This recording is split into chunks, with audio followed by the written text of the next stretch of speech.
So good afternoon, everyone.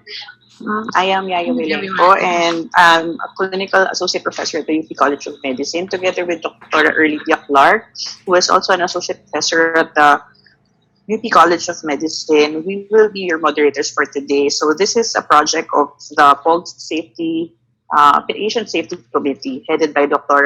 Lilibeth Siasu. Dr. Tom Magno, an associate professor at De La Salle University College of Medicine, will be our technical host. So we are streaming live today, and we will welcome you to the webinar on patient safety entitled Moving Forward After the COVID-19 Pandemic. Before we start with our series of lectures, let us first listen to our dear POGS President, Dr. Cristia Padolina, for her opening message. Good afternoon, everyone. I hope the audio is fine and clear. Good afternoon to our dear POGS members. On behalf of the Board of Trustees, I hope that you and your loved ones are safe and coping well in these trying times of our life. More than ever, POGS BOT has taken up the challenge to master individual and collective efforts to continue serving our organization. The cure of COVID-19 pandemic. Our society sees it fit that we undertake this webinar under the Committee of Patient Safety under the chairmanship of Dr. Lilibeth Siasu. We would like to ensure that we continue to serve our patients and our members appropriately so that they are able to undertake this responsibility. Our webinar is entitled Moving Forward After COVID-19 Pandemic. Our objective mainly is to comprehensively discuss the changes in our OBGYN practices and processes in order to adapt into the new ways imposed on us by this new and emerging infection.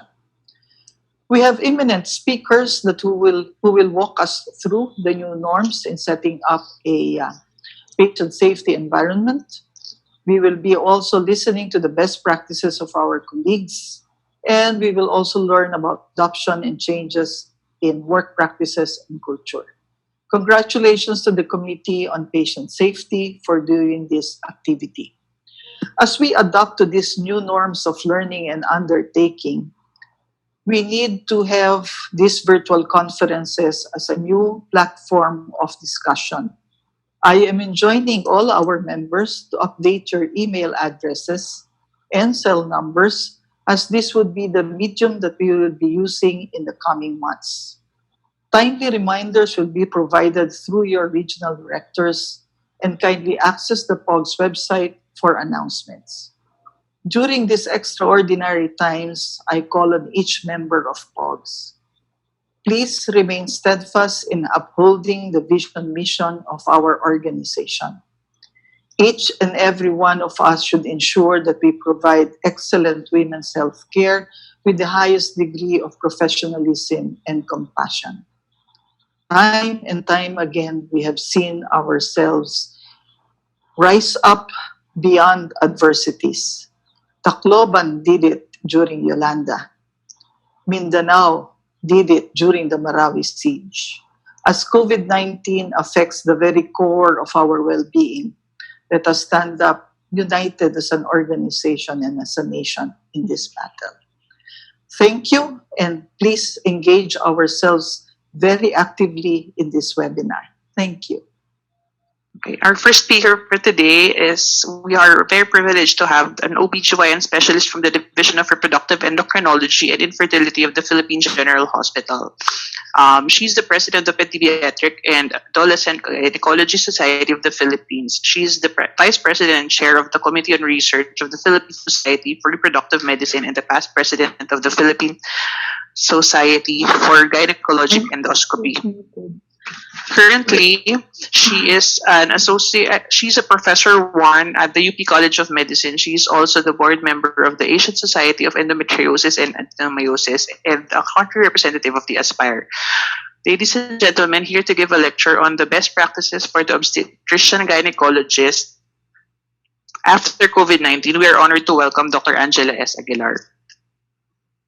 Thank you, Yaya, for the introduction.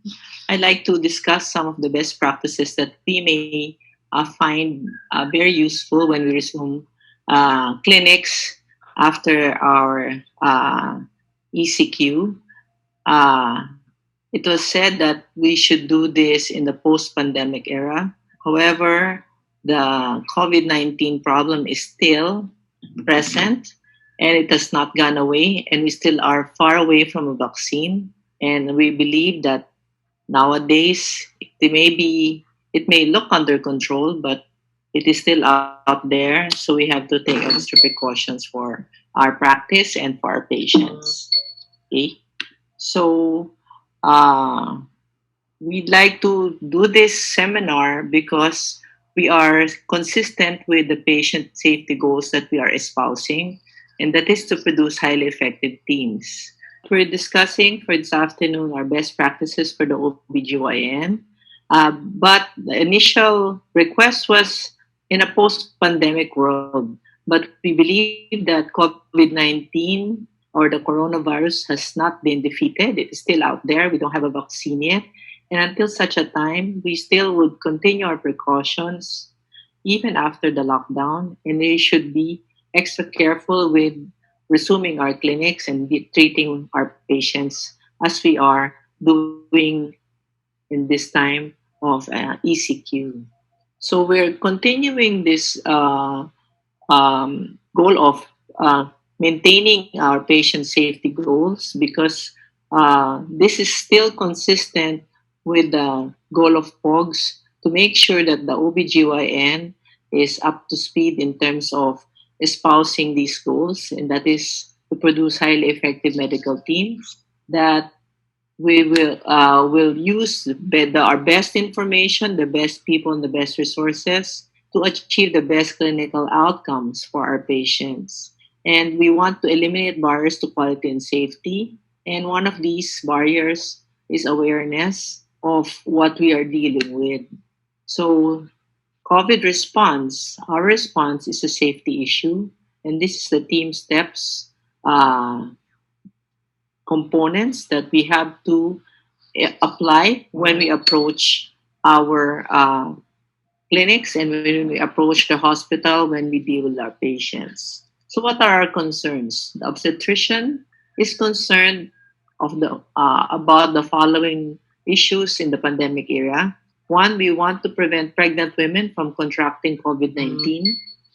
Two, we want to provide care for the pregnant women in the context of the restriction, whether it is under a lockdown or even in a generalized general community quarantine. Last but not the least, this is an appeal, this is an advocacy that we still have to improve the quality of care that we give to our mothers to mitigate the impact of the pandemic on maternal health. So let us discuss our first concern. So COVID 19 in pregnancy is something that we have to consider given that we have in our midst the new virus. The SARS-CoV-2 is a new strain of coronavirus that is pathogenic to humans. While it is less uh, fatal compared with the two other notable strains of coronavirus, that of the SARS-CoV and the MERS-CoV, there seems to be fewer adverse maternal neonatal complications. And the outcomes are far less or far fatal, less fatal than what we saw in the SARS-CoV-1 infection. Why do I say that? That is because there are much data published now about how this virus behaves when it infects pregnant women. However, we have a few concerns with the physiologic susceptibility of the pregnant woman. One is that there are changes in the cardiovascular and immune system during pregnancy that would possibly increase the woman's susceptibility to severe infection and may produce hypoxic compromise, also affecting the infant. One, it's difficult to distinguish what is shortness of breath, a common symptom of COVID 19 infection. 1 out of 5 will have such, with that of the physiologic changes of pregnancy. Dyspnea is common among mothers because the maternal oxygen demands are due to heightened metabolism, gestational anemia, and the increased demand of the fetus in terms of oxygen consumption. That is because from the baseline, the woman that is pregnant will have a reduced functional residual capacity, decreased end-expiratory volume, as well as its residual volume. This already is decreased from the time the patient is pregnant because diaphragmatic splinting of the gravid uterus will decrease the total immunologic changes of pregnancy, may have an impact on how the woman deals with the COVID 19 infection. Why is that? Because pregnancy may cause a shift from T helper 1 to T helper 2 mechanisms. Interestingly, there's an increase in interleukin 4 and interleukin 10, type 1s. And this is the same response that is found in SARS-CoV-2.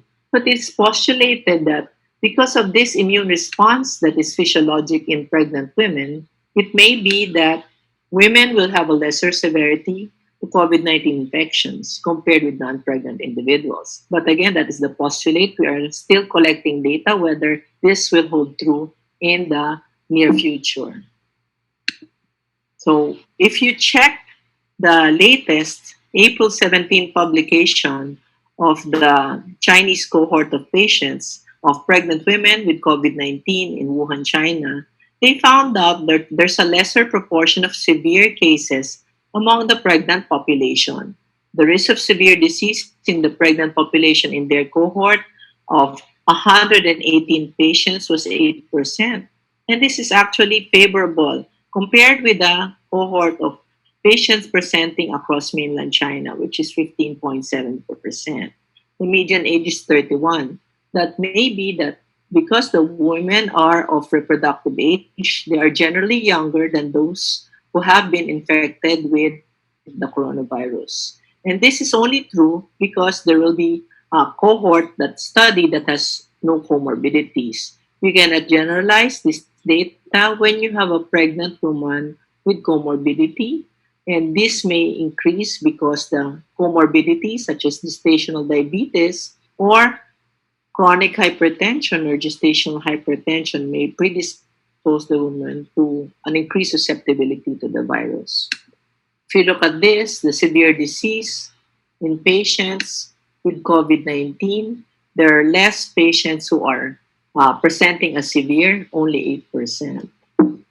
And in addition, we can see that the maternal age here of most patients are very young compared to the cohort of patients infected across China and even across the world who had the disease. And necessarily because of this, or expectedly because of this, you will have less severe manifestations.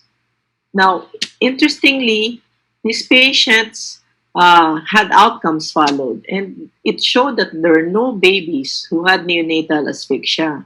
And this is proven because they tested some 8 newborns with neonatal throat swabs and even collected the breast milk samples.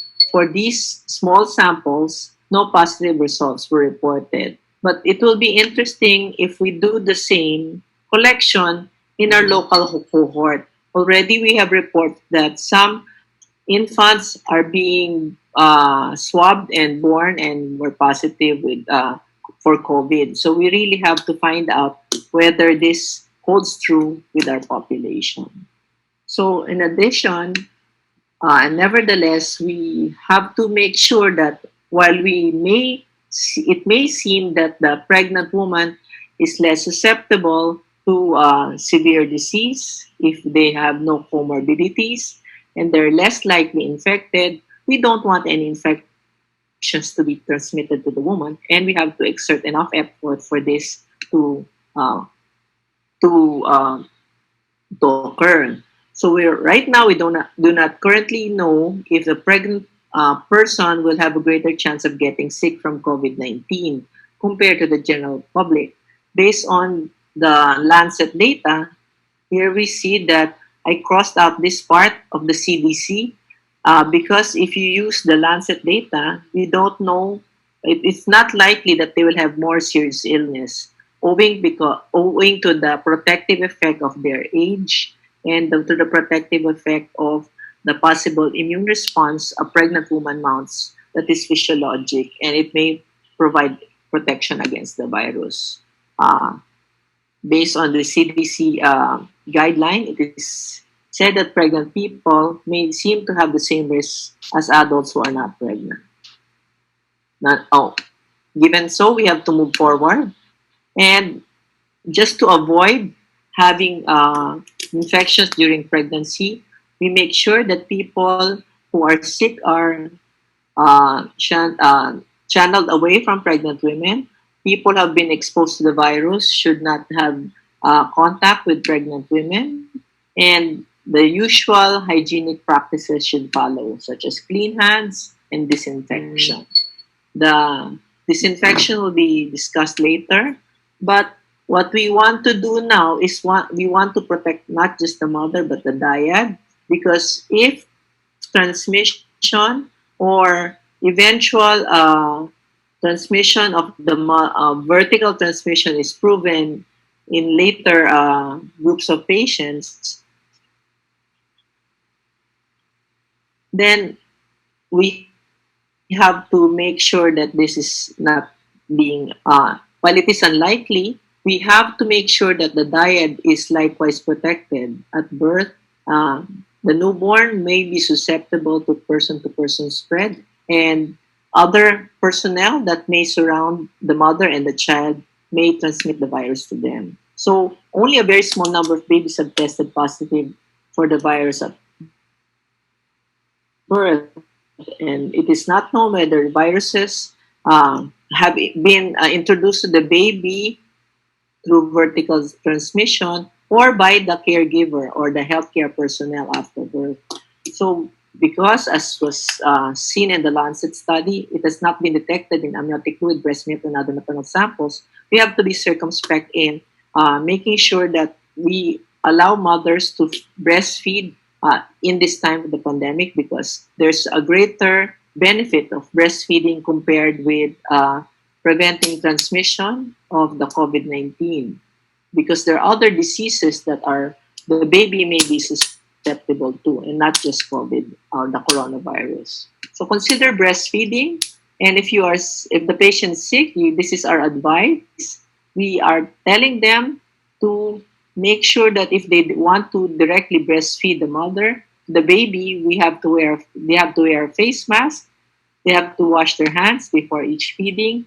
And if the woman is too sick for nursing, then maybe expression of breast milk can help augment artificial feeding of the baby. And the breast milk could also be expressed to maintain milk supply, such that if the mother recovers from COVID-19 infection, then the sustainability of that breast milk supply will be continued. Okay. What are the other concerns? The next is providing care to the pregnant women in the context of the restriction. The issue will be that we have to identify the sick to protect the healthy. The sick from the sick woman from the pregnant woman, the sick healthcare worker from the pregnant woman, and also the sick household member or the stranger or anybody who is in contact with her. But the issue will be, is it possible? So we have to learn about the transmission of this virus so that we are able to advise the woman on how this should be affected. Okay, it is formidable to learn about this, but then again, I was consulting many infectious disease specialists, and everybody's in the same learning curve as anybody else. So we'd like to challenge ourselves, continue to read and learn about this disease. More and more literature is being given to us for free, and we should arm ourselves with the knowledge so that we're able to give better care to our patients. So here, this is the Wuhan study published in January 29, 2020 in the New England Journal of Medicine. And it shows you that the days of infection generally shows that there is, from the time of symptom onset, you may have a mean incubation period of about 5.2 days. So here, from 0 days, which is the inoculation or the day that the patient was infected, you can see that the curve bulges at around 5. And what is worrisome is that there are a lot of other patients who become symptomatic beyond 1 week. One even became symptomatic 3 weeks from the time of inoculation. Why is this relevant? Because when we ask the patient to recollect her exposure, you have to go back as far back as even 3 weeks from the onset of symptoms, because the patient may recollect nothing for the past week, but she had had an exposure 3 weeks prior to the onset of symptoms.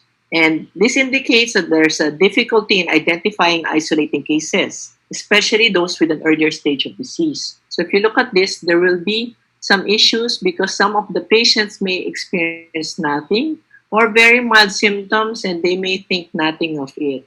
Before the patient starts seeing a doctor, you can see here that the illness onset of the first medical visit seems to be between 3 to as far as about nearly 2 weeks from the time the patient had symptoms. And hospitalization does not occur until a week after the onset of symptoms. So patients tend to minimize what they're feeling before they seek help.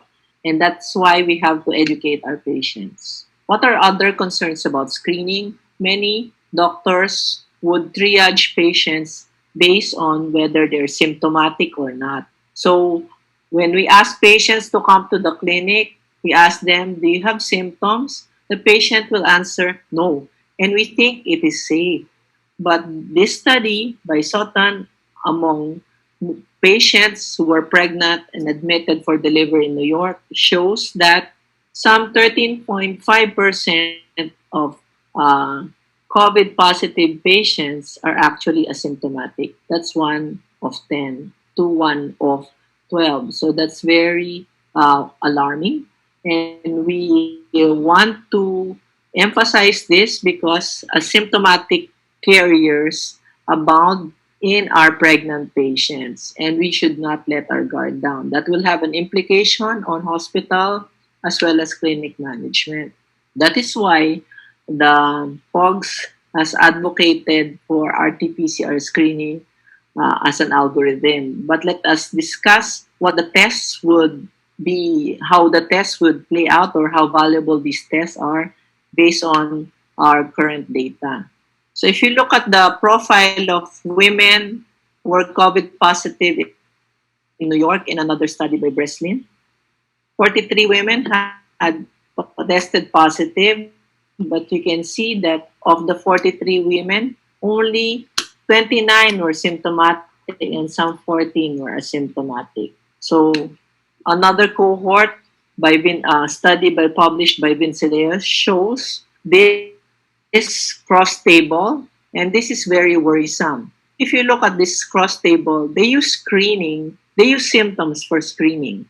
And you can see that among those who are symptomatic, not all, among those who are asymptomatic, some 21 were COVID positive. And that brings us to this calculation that the sensitivity of using symptoms as triaging is very poor. Only 34%. The sensitivity is only 34%.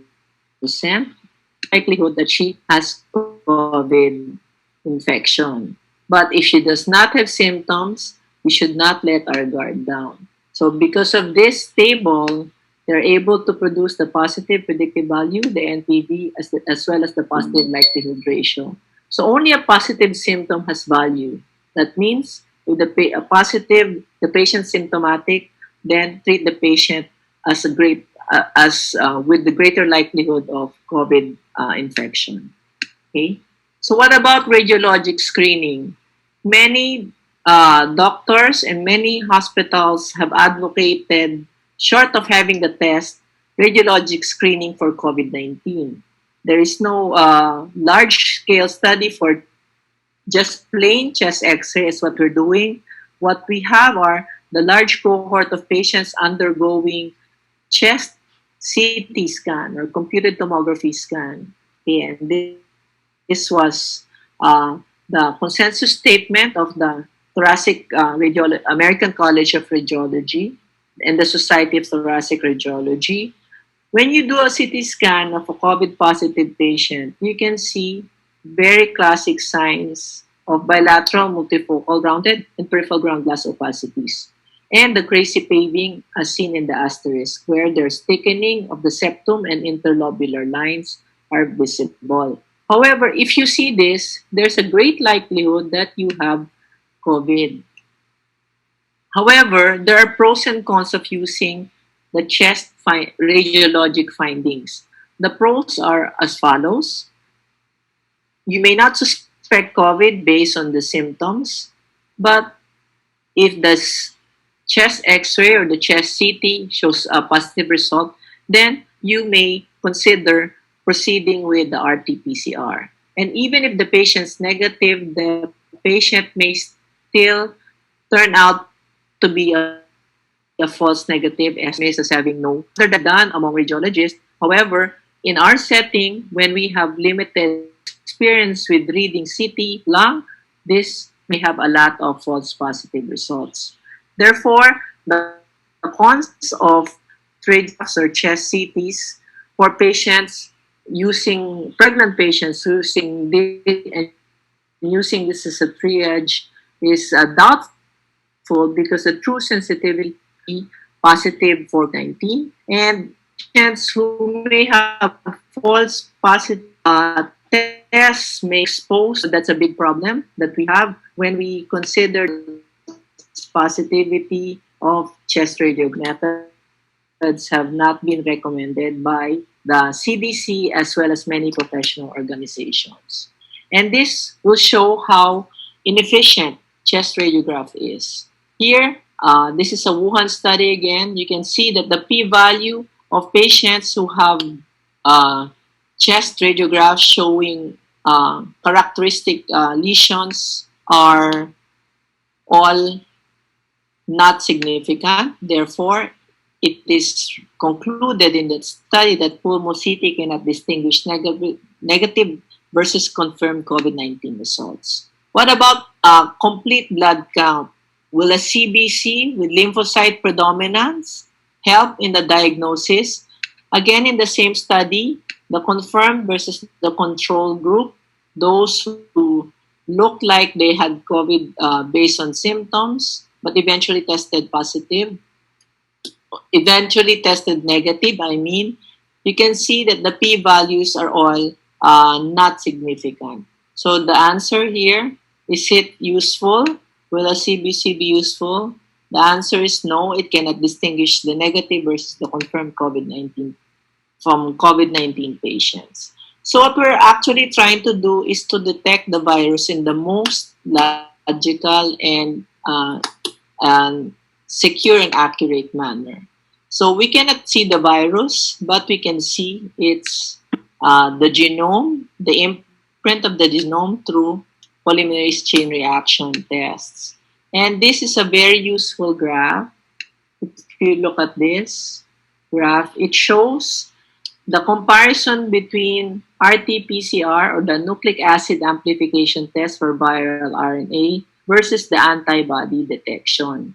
So when you have the RT-PCR test, it can measure current infection, and it is very useful because we are informed of the individual infection status, and therefore we can act accordingly. It will tell us what to do with the patient and what we need to do to prevent transmission. And we also are able to make sure that the individual is treated. It helps us triage which facility the patient will go to. And lastly, we can inform the general public that this patient is likely infective and needs to be isolated. What about antibody detection? Right now, left and right, there's so much tests available that we don't know whether it is being interpreted correctly or not. Antibody detection, as said in this graph, shows past exposure to SARS-CoV-2 or the virus. However, we have some caveats there. Detect susceptible individuals, those who are negative. So if you're negative for either IgG or IgM, please take precautions. You really have to isolate yourselves from those who are potentially infected.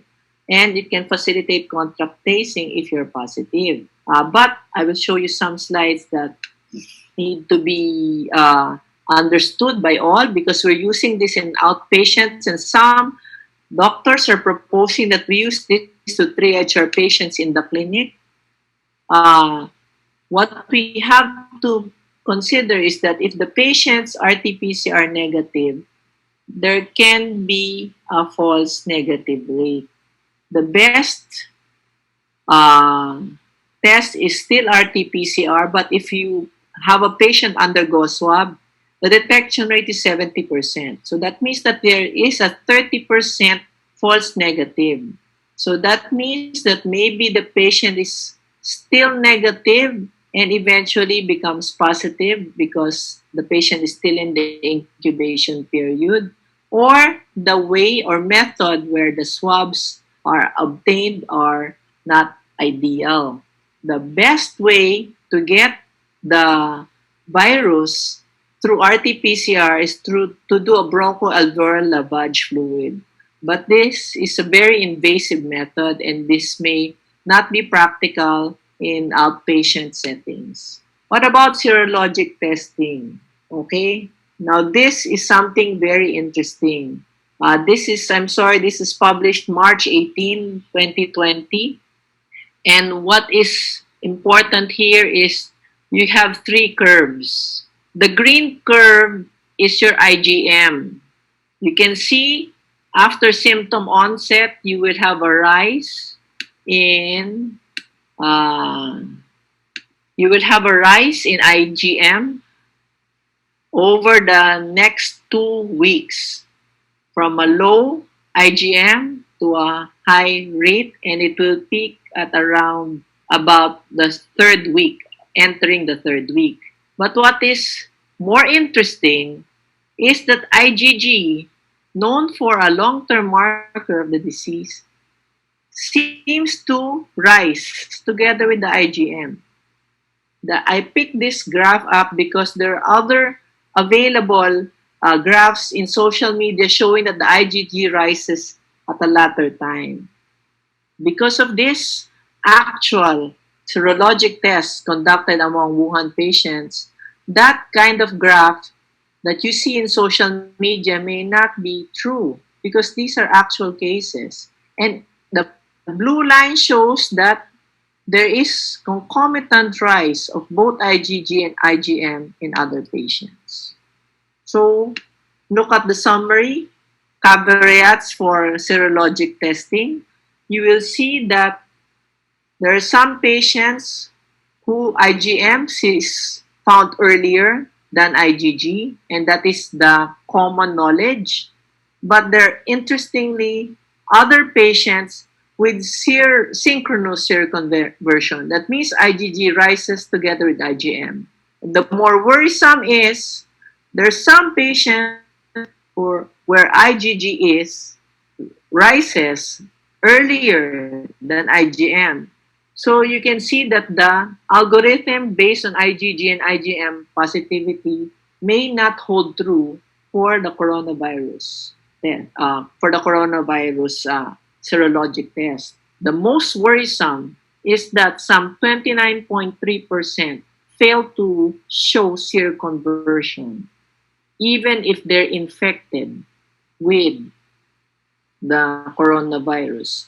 Even if their RT-PCR negative, you can see that as late as 20 days from infection, some 12 patients fail to convert to a IgG or IgM positivity, no seroconversion. So can you rely on serum tests, serologic testing for antibodies? The answer is no, because one of three in this cohort shows no conversion. Okay? Applied to all pregnant women, has high reliability. It has the best sensitivity and specificity of all the tests. Of course, we have to deal with the limitations of testing. So given that you know what kind of patients we're dealing with, you know that there are a lot of asymptomatics out there. They may not manifest with severe disease, but they are infective. They may infect the host, their household. They may infect the baby or their other children. They may also infect you, the healthcare worker, or the healthcare provider, or your secretary, or any part of your team. Okay? So the goals are as follows. To prevent infection, we have to minimize disease transmission to healthcare personnel and others. We identify persons as stated, and we have to reduce negative impacts on the emergency department, hospital bed capacity, that will be discussed later, and maximize the use of our PPEs. So to adapt to pregnancy, we have to deal with the following. When we resume our clinics, try to delay or to triage elective visits. Routine care, maybe pap smears can be done the following year. But if the patient needs immunization, then we have to outweigh the risk of going out with the benefit of giving the immunization. So we make sure it's comorbidities that this would be done. Okay. The next is that an anatomy scan may be performed show that alternatively you can do in-person or phone calls or video calls throughout the third trimester until the patient reaches 36 weeks, where routine care in person should be done, especially if patients are high risk. Even in low risk pregnancies, maybe once during term week, but during postpartum consultations, unless triage and protect all of us and protect the equipment. This will be extensively discussed by Dr. Suplido, but make sure that non-essential examinations are postponed and only acute situations should be, acute care should be prioritized. Okay? So try to make sure the patient accomplishes a standard checklist, because the checklist is at the very least the only thing that we have if we don't have. You may adopt triage forms of many hospitals, because if this is positive, then likely the patient may be fed with COVID-19. So these are patient declaration and triage forms, and this will help you go through the patient's symptoms, exposure, and risk factors. And if the patient's positive, tell her maybe to consider doing COVID swabbing to verify whether her symptom. Practitioner, this is a very interesting recommendation from the WFUMB. Please consider whether we are, as practitioners, of great risk. And if we have specific health problems, maybe obtain the ultrasound from somebody else who is healthier rather than do it ourselves. And ensure that ultrasound practitioners have undergone infection control training so that PPE can be employed. For the clinic, ultrasound facilities should be known to prepare for the visit. We have to make sure that the visits are scheduled, and we should widen the appointment to avoid barrage of patients coming in and crowding the waiting area, so that the seats can be physically distanced from one another. Make sure that the patient's coming in alone. If she has a companion, tell them to wait outside or in the parking lot. And no children should be brought to the clinic with them. Encourage other mechanisms for visitor interactions. And this is interesting because some of our sonographic facilities have trainees or students. Maybe the less people in the room, the better. If the patient status is confirmed positive or the patient symptomatic but needs sonographic evaluation, make sure that that patient is seen the last. And if the patient seen earlier and other patients are scheduled, then the queue should be paused for the equipment and the room to undergo disinfection. So safe practices for ultrasound are as follows: the PPE, the alcohol, the gloves, the transducer should be cleaned, but this is discussed later. And make sure that the are properly, PPE equipment are properly donned and doffed. So this is the respirator or the face mask. N95 is the minimum that we have to don when we are doing ultrasound. And eye protection for ultrasound practitioners should be done. This should be with side protection. If you don't have any side protection from the goggles, use the face shield. Gloves and gowns should be done. And this is the doffing and donning. You have to go through proper training and practice at home before going to the clinic. Don't go to the clinic and read off the wall while you're already seeing a patient. Donning is very important. Don't have a safety officer, use a mirror to see whether you have adequately and appropriately placed your equipment. But this is the more important thing. While you're exposed the whole day, you're doing clinics, doffing is the most important because we want to avoid self-inoculation. These are available in the website, but what should be seen in this chart is that in between every piece of equipment that you're doffing, always perform hand hygiene. Remove apron, hand hygiene. Remove head neck covering, hand hygiene. Remove coverall, hand hygiene. Every piece requires hand hygiene. That means putting antiseptic in your gloves and hands in between. This is the most important part there because this is the most challenging. When you're wearing a coverall, it is difficult to remove by yourself or overall. Okay? If you want to view this, this is the resource that I'm recommending.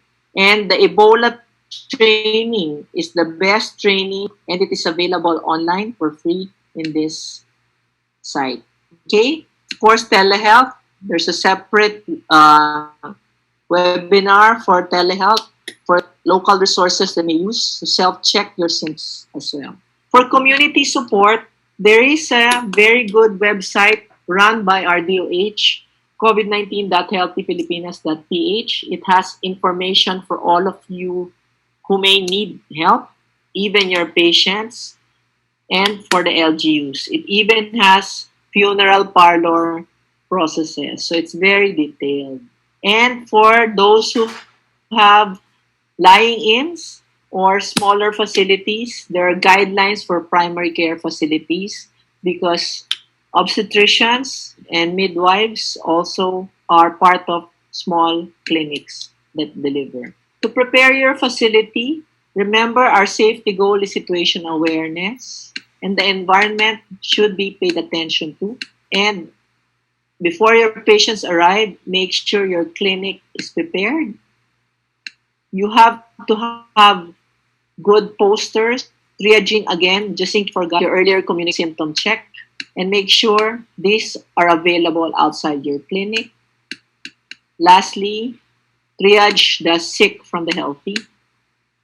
And after the patients are assessed, you don't need to spend a lot of time with them. Tell them you'll call them or give a piece of paper for health education and instructions to shorten the entire visit and clean afterwards. The last but not the least is take care of your staff. This is mutual support and patient safety. Make sure your staff is well cared for and is adequately protected. You may have complete PPE, but your secretary does not have complete PPE. And this will lead to not just infection of herself, but also of your patients as well as you. Okay? Make sure your staff is protected with adequate PPE. And if your staff is sick, be very generous with leaves. Don't pressure them to go to the clinic just because nobody is going to assist you. This is the I'm safe checklist, and we can employ that for our staff. We want to check how they are and whether they are ill or they are needing help. Okay? Conserve our PPEs. This is not finite and it's a long fight. Okay? So, with that, I think this will be discussed in terms of in hospital triage on how to deal with emergencies, intrapartum care. But for postpartum care, you may want to use telehealth. And the telehealth, we have innovative means to, we are developing this eventually. So these are my last slides. We are concerned that the pandemic has a big impact, not by direct infection of our mothers, but by the curtailment of services that we owe to them. So I'm ending with this. How many more Catherines will we have? Catherine is the 26-year-old mother who passed away that Friday because she was having postpartum hemorrhage. And she finally was admitted to the last public hospital in San Jose del Monte, Bulacan, but by then it was too late. So the collateral damage of this pandemic is that we are failing to give proper care. The collateral damage of this epidemic is the damage worse than the epidemic itself. And the maternal health will take a hit so that many international organizations are calling out all us health practitioners for the severely disrupted access to sexual and reproductive health. So this has been seen in Ebola, and this is we are seeing now, not just us but worldwide. So this is our appeal. Please continue with our antenatal, postnatal care, and access to modern contraception so that the woman will not be disadvantaged. Try to implement the 12 steps for better maternal health and mother-baby friendly care. And with that, we hope we are able to address our concerns to prevent pregnant women from contracting the virus, to provide care for the pregnant women, by modifying our protocols so that we are able to make it safe, not just for the patient, but for us, healthcare providers. And we have to make a way to continue to provide care and not to deny care to women needing our help. With that, we'd like to thank you. And I'd like to show you, in segue to the next speaker, which is Sherry Ann Suplido.